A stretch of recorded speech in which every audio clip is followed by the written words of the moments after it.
My home in the Bridgewater Triangle is just a few hundred yards from an entrance to a large tract of the Hockomock Swamp, its expanse of hundreds of acres being entirely owned and protected by a survivalist family.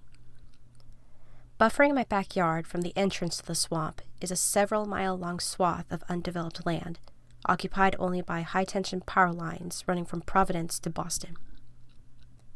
Even in daylight, walking this overgrown tract that we call the High Trees is somewhat disconcerting because it is used as a main highway for a variety of animals, including coyotes and the occasional mountain lion and wildcat. At night, those relatively harmless animals are reportedly joined by a plethora of bizarre creatures, some beyond description. For 6 years, I worked a 3 to midnight shift, and when I got home, my custom was to walk my dog, Samantha, a 100-pound female Rottweiler Shepherd mix. Samantha and I loved our exercise, and we walked every single night, regardless of the season and weather.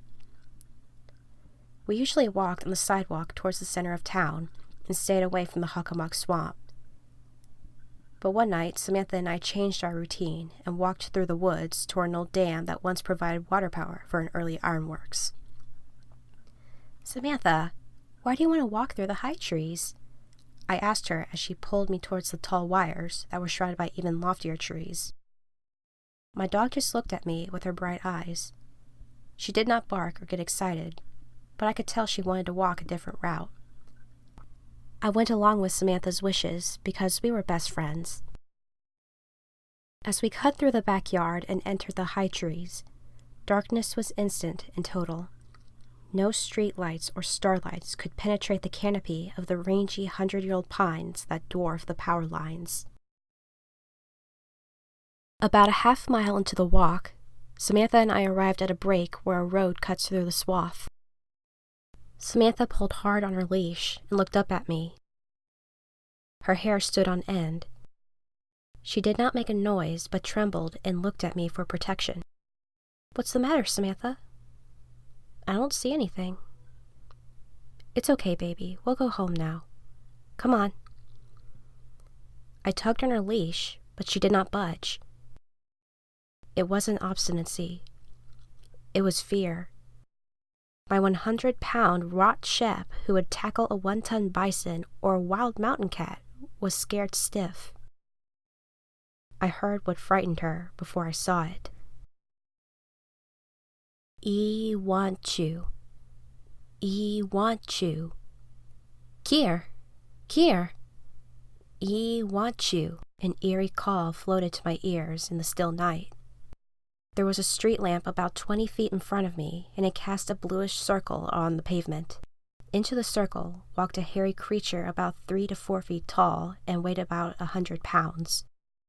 It stood very straight on 2 feet and looked at me with eyes that were too large for its head, like the eyes of an owl. It wore no clothes and was completely covered with coarse, unkempt hair that was about 5 or 6 inches long. The creature seemed to have a potbelly, and I took it to be in the young stages of old age. Samantha and I were frozen as we watched the creature. It didn't advance further and didn't appear to be threatening us, but we were scared still. Samantha didn't bark or whine. She trembled slightly and kept looking at me as if to say, "What is it?" "It's okay, Samantha," I said unconvincingly. The creature kept talking and began motioning with its arms. "E want you. E want you. Kier, Kier."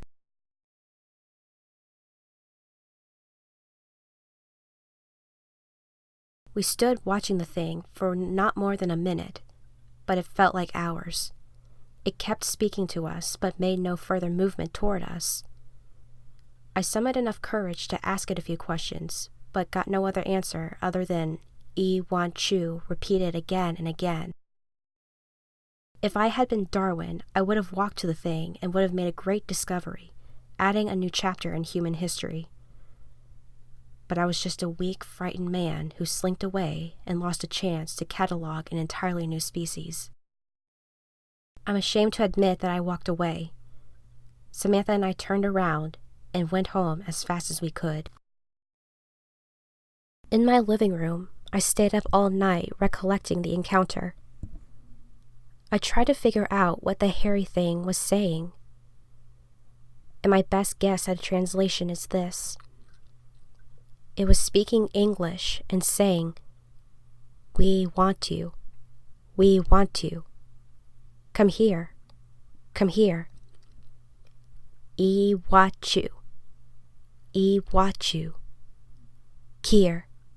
Kier." To this day, I don't know what the creature wanted me for. Or maybe it was Samantha I wanted. If I had the grit to meet it, I could probably write a good ending to the story. Or maybe my dog and I would have been a midnight snack to a hairy little pot-bellied carnivore. Over the years, I did go back to the place of the encounter, but I never again saw the big-eyed thing that summoned me with the call, "I want you." I don't know what it was. I know what it wasn't. It was not a beaver, muskrat, woodchuck, raccoon, or anything like that. It stood very erect, used its arms like a person, and was paunchy in the middle. These characteristics do not apply to the various forest creatures that I previously mentioned. It also wasn't human. There's no doubt in my mind that the thing was inhuman. I guess what it was, or is some type of subhuman swamp creature that has lived in the Hockomock Swamp for thousands of years. It was living there before the humans came, and it will probably live there after the humans have gone.